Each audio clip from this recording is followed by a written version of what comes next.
अपना पहला मैच हारेगा, आप इसको अपसेट कहें या आप जो मर्जी कहें, मैं भी यहां हूं, आप भी यहाँ, वीडियो शेयर करें और कमेंट भी करें। इंडिया कल हारेगा बेंगलोर में चिन्नास्वामी स्टेडियम में, जहां पर आपको लग रहा है विराट कोहली अपना 50th ओडीआई 100 करेगा।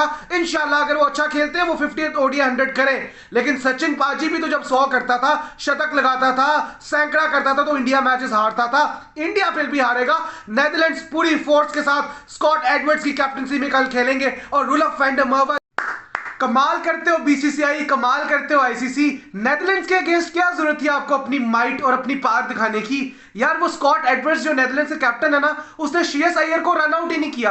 अगर आप देखें वो 25वां ओवर, तो वहां पर श्रेयस अय्यर कोहली के साथ रनिंग कर रहे हैं, दूसरा रन लेने जा रहे हैं और बैट अपना ड्रॉप कर देते हैं। वहां पर स्कॉट एडवर्ड्स के पास इतना आसान चांस है कि वो बेल्स उड़ाए और वो आउट हो जाएंगे। और इंडिया का स्कोर भी 170 था और अय्यर का भी इतना स्कोर नहीं था, नए नए बैटिंग करने आए थे, 25वां ओवर चल रहा था। लेकिन स्कॉट एडवर्ड्स साहब, आपने तो देखा ही नहीं विकेट्स की तरफ, आपने आउट ही नहीं किया। कैसे देखते हैं ओवरऑल परफॉर्मेंस को, और खासतौर पे क्या राहुल की सेंचुरी और शहजाद की बात करें, खूबसूरत सेंचुरी और हर प्लेयर उनका परफॉर्म करता चला जा रहा है, ओवरऑल कैसे समराइज करेंगे आप?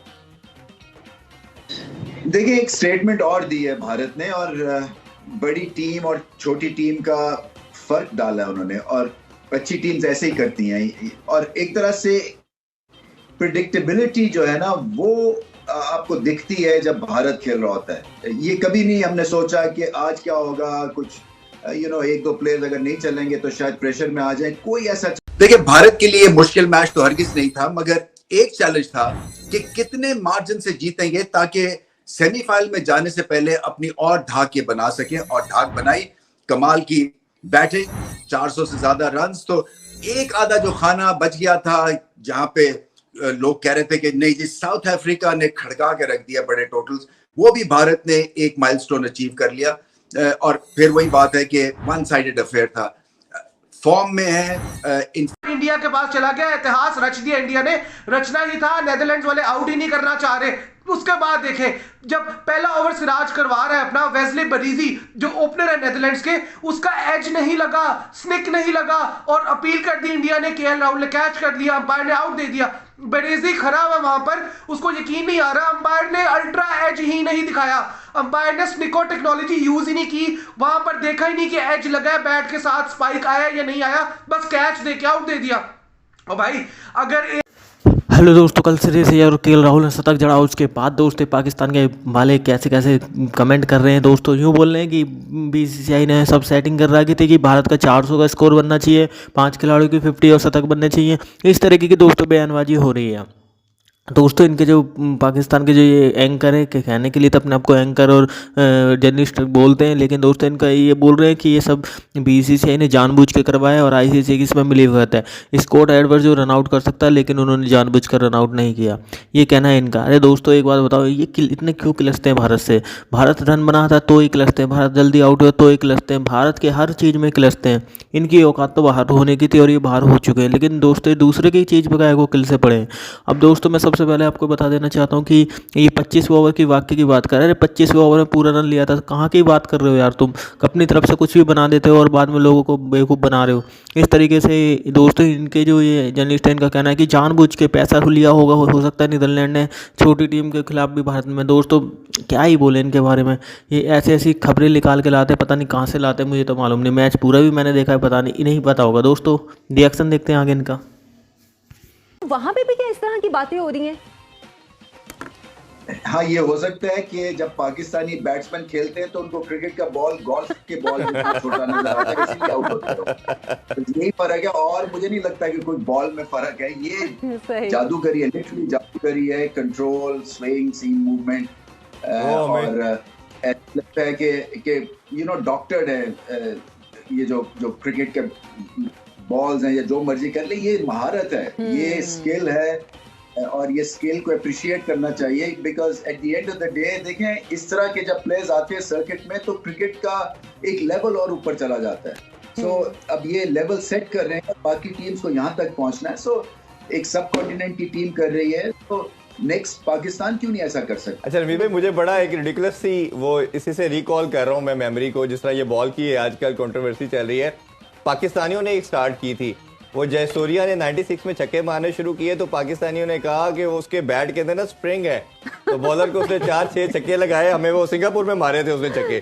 तो क्या जब पाकिस्तानी प्लेयर ने बल्ला तोड़ा उसके अंदर से स्प्रिंग नजर आए, तो ये ऐसी यूनिक बात पाकिस्तानियों के अलावा और कोई नहीं कर सकता। ये बात है, शुक्र करे जिन नहीं निकल आया, अजय ने निकल आया ऐसे ही। अच्छा, सीरियस नोट पे भाई एक और मैं आपसे चीज जानना चाहूंगा। हमने कल भी काफी डिटेल में पाकिस्तान के हवाले से बेंच स्ट्रेंथ की जब बात कर रहे थे, अब देखिए हार्दिक पांड्या दुनिया का नंबर 1 प्लेयर माना जाता है अक्रॉस द वर्ल्ड।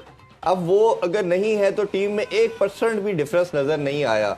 अगर ऑस्ट्रेलिया की बात करते हैं, नोकिया की बात करें तो साउथ अफ्रीका का सबसे लीथल बॉलर था, वो जाता है तो कोर्जे आ जाता है। तो ये दुनिया के जो जब अपने स्क्वाड बनाती है, कम्बिनेशन बनाती है, तो उनकी बेंच स्ट्रेंथ इतनी स्ट्रांग होती है, लड़का आता है वो फील ही नहीं होने देता। इसको कैसे देखते हैं? देखिए ये काम किया हुआ है और ये आपकी बेसिक्स के ऊपर काम है, बैटिंग की आप बनवाना था इंडिया से। पहली दफा 48 साल की वर्ल्ड कप हिस्ट्री में पहले 5 बैटर्स ने 50 प्लस स्कोर किया है किसी भी टीम के लिए। ये रिकॉर्ड इंडिया के पास चला गया, इतिहास रच दिया इंडिया ने। रचना ही था, नेदरलैंड्स वाले आउट ही नहीं करना चाह रहे। उसके बाद देखें, जब पहला ओवर सिराज करवा रहा है अपना, वेस्ले बरीजी जो ओपनर है नेदरलैंड्स के, उसका एज नहीं लगा, स्निक नहीं लगा और अपील कर दी इंडिया ने। केएल राहुल ने कैच कर लिया, अंपायर ने आउट दे दिया। बरीजी खड़ा हुआ वहां पर, उसको यकीन नहीं आ रहा, अंपायर ने अल्ट्रा एज ही नहीं दिखाया, अंपायर ने स्निको टेक्नोलॉजी यूज ही नहीं की, वहां पर देखा ही नहीं कि एज लगा है बैट के साथ, स्पाइक आया या नहीं आया, बस कैच दे के आउट दे दिया। और भाई अगर एक बैटर खड़ा हुआ है, उसको क्रीज पर अगर उसको यकीन नहीं आ रहा कि उसने एज लगाया है या नहीं, तो उसको प्रॉपर्ली चेक करें, अल्ट्रा एज दिखाएं, स्पाइक चेक करें। आप बॉल की डिविएशन से कैसे जो है वो अंदाजा लगाते हैं कि एज लगा है या नहीं? तो हो सकता है स्विंग हुई हो सकता है कुछ भी हो यार, अगर उसका एज लगा है तो आप दिखाएं ना स्पाइक। आपने स्पाइक क्यों नहीं दिखाया?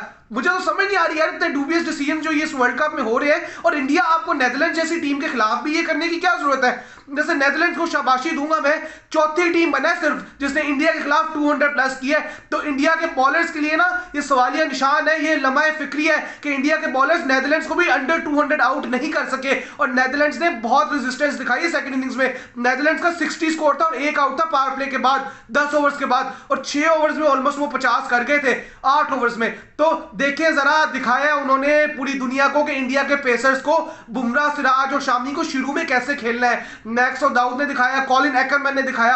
अगर आप इन पे अटैक करेंगे, ये तो कोई बहुत बड़े बॉलर्स नहीं है, ये वर्ल्ड क्लास बॉलर्स नहीं है, ये एवरेज लगने लग जाते हैं। इन पे अटैक करके तो देखें। तो यही बात है। लेकिन इंडिया, आपने ये जो 2 डूबियस डिसीजंस लिया ना, कभी डीआरएस मैनिपुलेट करते हो, कभी कंट्रोल करते हो बाकी टीम के खिलाफ, कभी स्निको और अल्ट्रा टेक्नोलॉजी मैनिपुलेट करते हो, कभी।